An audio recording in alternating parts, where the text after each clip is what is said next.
the yard. Won't say anything till I sprinkle a little, and I'll. And Who was the head man down here at Pfeiffer in charge of the operation? well,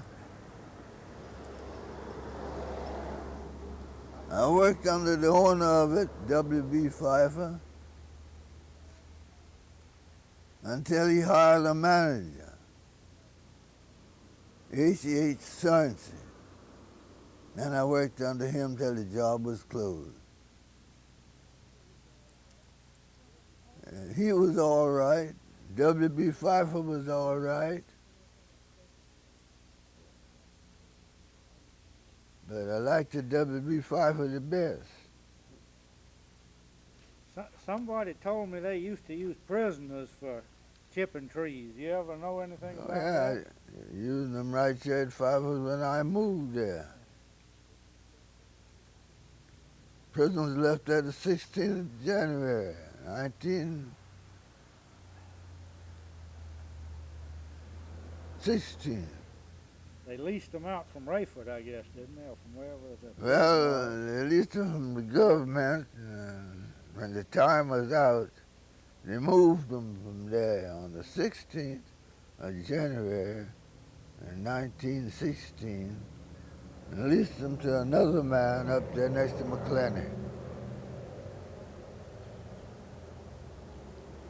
I wonder if many of them tried to get away. I guess they didn't try to get away too much. Well, they didn't, many of them do that here. The old man Pfeiffer was mighty good to them. That's the reason I liked the old man all right. I worked under him 16 to 21. And he died, he hired this general manager and put him over it.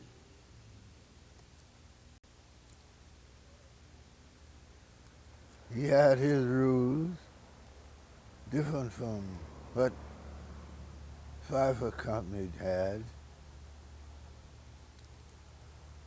Tell you one thing I didn't like about him. If you were living on the quarters, any old people come there to see you riding in a car, he wouldn't let you carry the car in the quarters, make you park it on the road out yonder. You walk over there and see him. I didn't like that.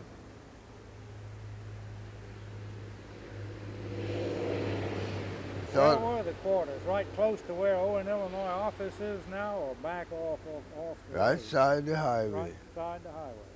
Right side, both of them, you've been through there. Yeah. The old grade Mm-hmm. and this highway, sat right in that fork over there. The commissary sat on this side. Now if you had a son living over in the quarters, and drove your car up there, wanted to go over there to see him, why, you had to park your car over here, out there on that side. Then you walk through the quarters to see him if you wanted to see him. I didn't appreciate that. I didn't thought that was right.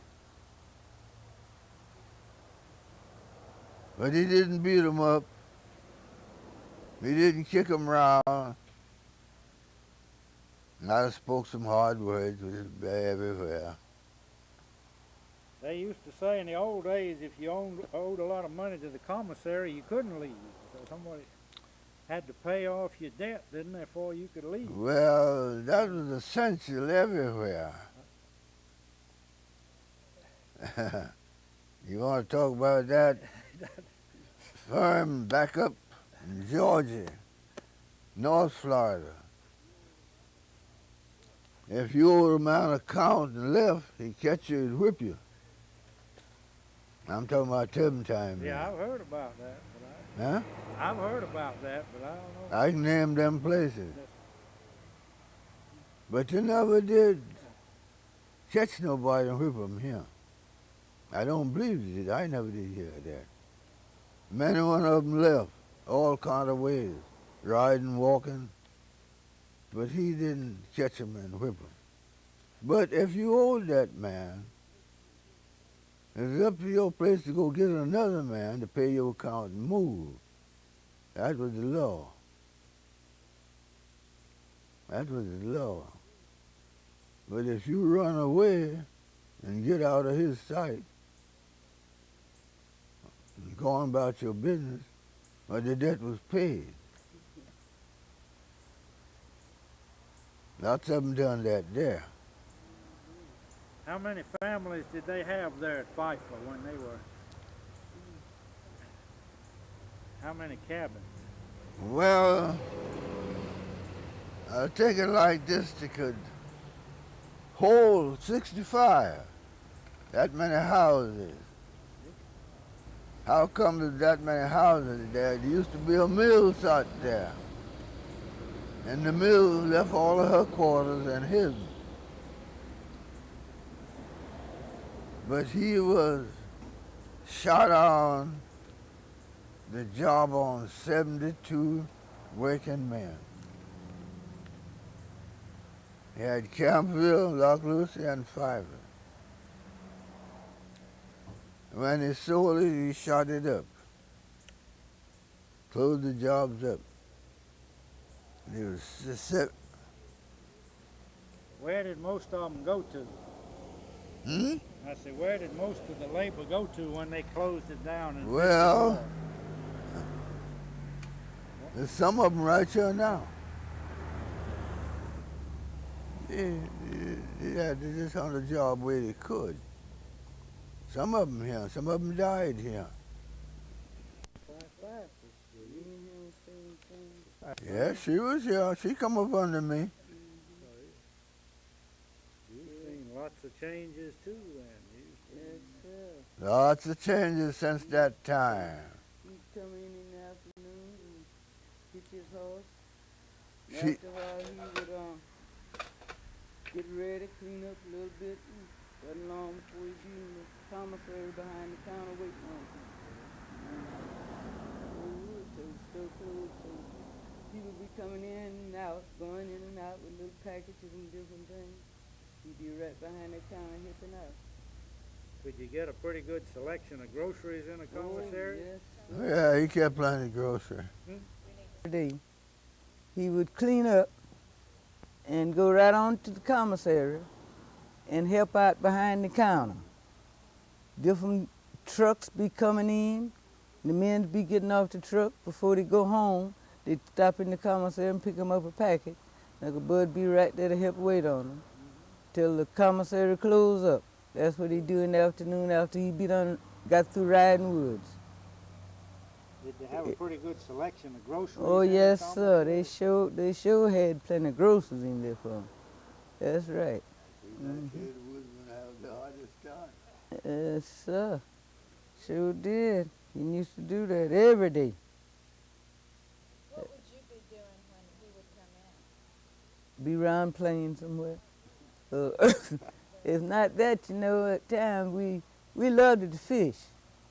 Sometimes we'd be on the fish creek and things like that. But in the afternoon, if Mama wanted something from the store, she'd send me up there.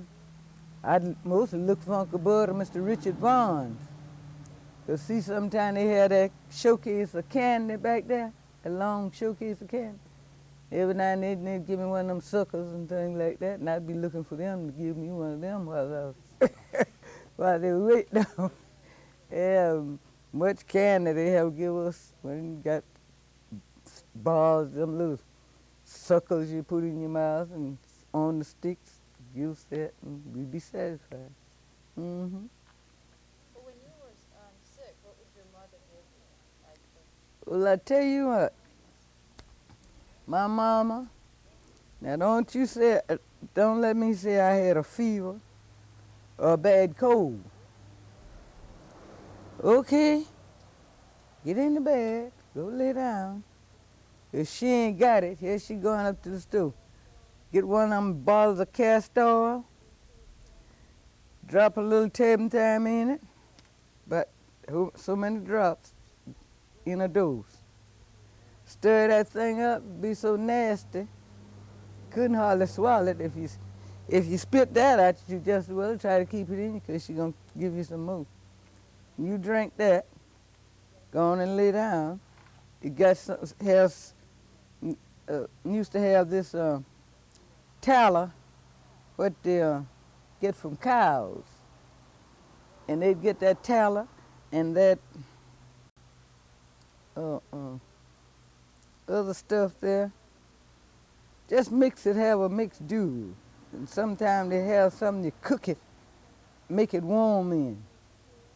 And plaster your chest, plaster your head, and everything. And then at night you'd have to get under that cover, don't care how hot it was. You'd have to stay under that cover till you sweat. The next morning when you get up, you'd be feeling all right if you had a fever. And then sometime they go out in the woods and get something called black snake root. And another thing, the gold thing they call the golden rod. You ever heard tell that? What'd you use it for? For tea, to Is that what drink. you did with the Uh-huh, fruit? uh-huh. And another kind of tea they used to have, what that tea? Life everlasting tea. Called rabbit tobacco. It grows like that when it dry, it turn white. They go out in them woods and gather that by the big bones. Tie it right when they get home, tie it up. They got a barn anywhere, they'll stick it up there in their barn. Now you get sick if you want. If you want to drink some of that black tea, that nasty tea, don't tell them that you sick. Drink that, but all that stuff was good though. What'd Sure you was. use for bee stings? Bee sting. Let me see. Wait. Getting to that. If a bee sting you anywhere, anybody around you chewing tobacco, they go get a chew of that and chew it up right quick and just rub it down or plaster it on you. And that's good. That was good for bee stings at that time. But I don't think it's too good now. 'Cause they got so many other different things.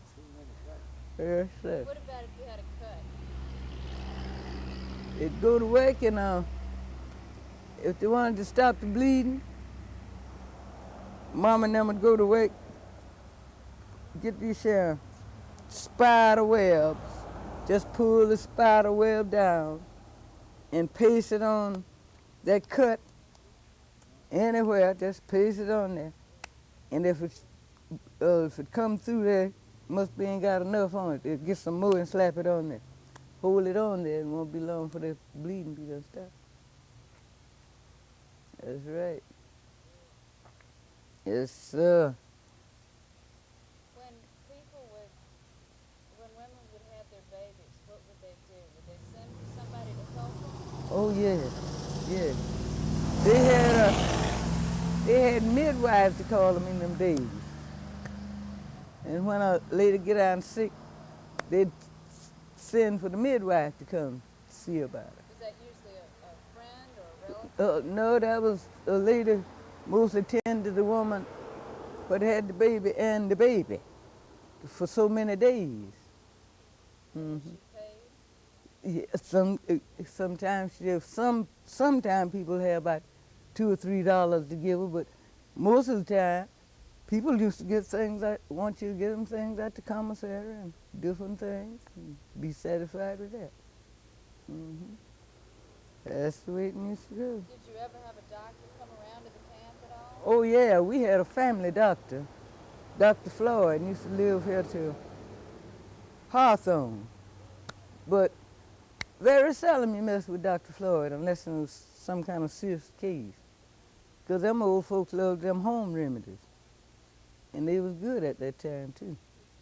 But if you take bad or sick, you go up there to the commissary and tell the man you needed a doctor, it won't be long before the doctor will be walking in your house. That's the way that went. Dr. Floyd, that was our family doctor. What else did you use the turpentine for, as far as medicine goes? Anything? I tell you what, you could take a teaspoon of sugar and they drop that turpentine on that sugar and then get a match and put that burn that sugar.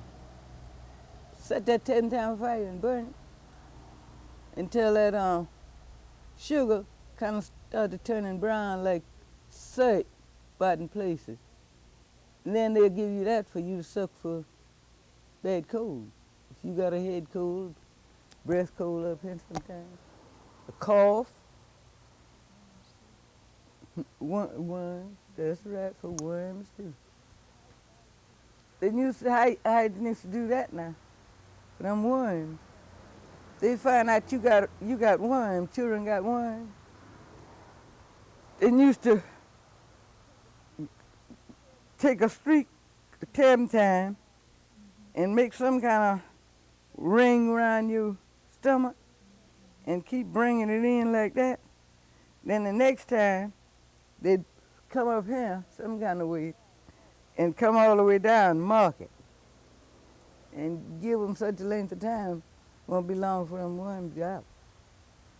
That's right. Just plain turpentine they put on it? Plain turpentine. That's right. But they used to do some kind of way to mark around your navel and keep bringing it in. Then mark it this way and mark it across or something. But anyway, to be marking it down. What it do is be marking it down for them worms to come down instead of going up. Because sometimes, you know what, I have seen worms come out children's mouth. I really have seen that. Yes, sir. And if they got worms bad, they have to mark them worms some kind of way that turpentine for them to go down. That's the way it goes. They'd get them worms out of them all right. Some of the biggest kind. Yes, sir. Did you ever have any celebrations? The company ever give you any fish fries or anything like that? Boy. One time. Christmas or whenever, or whenever. 4th of July? You get them plenty picnics. Yes, sir. Yes, sir. And used to give. I told you he was a good man in some ways he was. Mm-hmm. But when Mr. W.B. Farr was living, we didn't have. Plenty picnics. Boy, sure did. What would they give you, like at Christmas time? What would they do? Just like on these big holidays, like we knew at that time they used to didn't take the 30th of May, they used to call that the 20th of May. That was the big day. That was near about like going on about the half of the year, and he give a big celebration or something like that. He'd sure give them picnics for you. You'd have some of all kind of stuff. But one thing you better not let him see you is, don't care what kind of picnic you give. Better not let him see you with a whiskey bottle out there on that picnic. That's right. He didn't like that. Better not let him see you with no whiskey bottles out there to the picnic. No, sir. Mm-mm. Did you all have any kind of music at all? Oh, yeah. Goodness. What kind? Them old big Victoria, we had one. They call them Victorias. Victrolas, yeah. And had a big horn on it. Old-fashioned. Bud, you remember when I had that big old Victrola and had that horn on it? And had all kind of, and we used to get out in our yard. Papa used to learn us how to cakewalk. And them old-fashioned records about chicken in the straw and all like that. We'd get out there and dance, and he'd learn us how to cakewalk. Just going around and, yeah. And me and Miss Beatrice and my daddy went the cake one time, cakewalking, right there at our house. Sure did. We used to have some good time. Had them old great big old Victoria. And some more people had some down there, but we had the big old horn down, and you could hear it all over the place just about. Mm-hmm. Have our yard full of children dancing, that little dance what we do. Mm-hmm. How big a family did you come from? How many brothers and sisters did you grow up with? Oh, I was just 3 children in my family. Mm-hmm.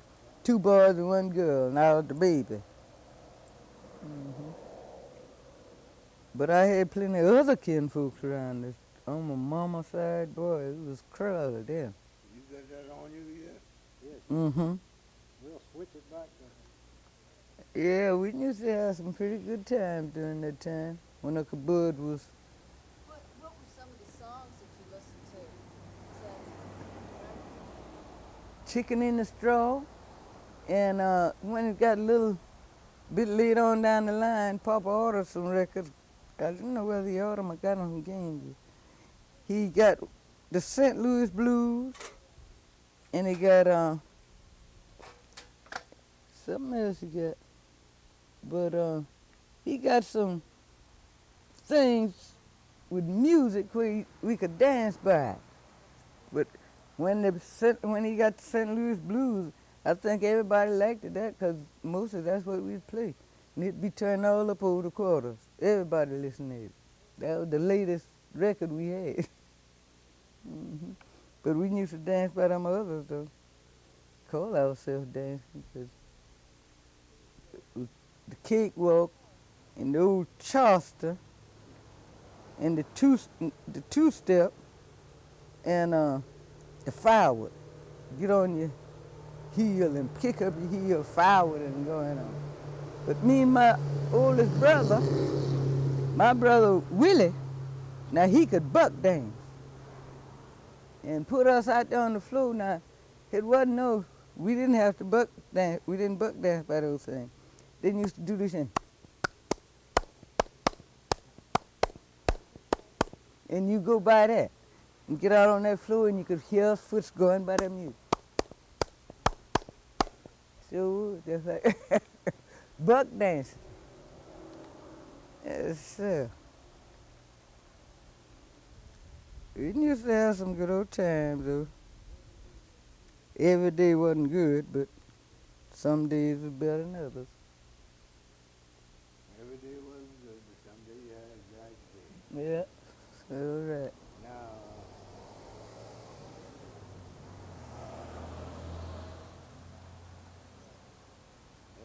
let her hook that thing. Yeah, hook it up, let it Mm-hmm. hook up on some bud here in a minute. Oh, yeah, you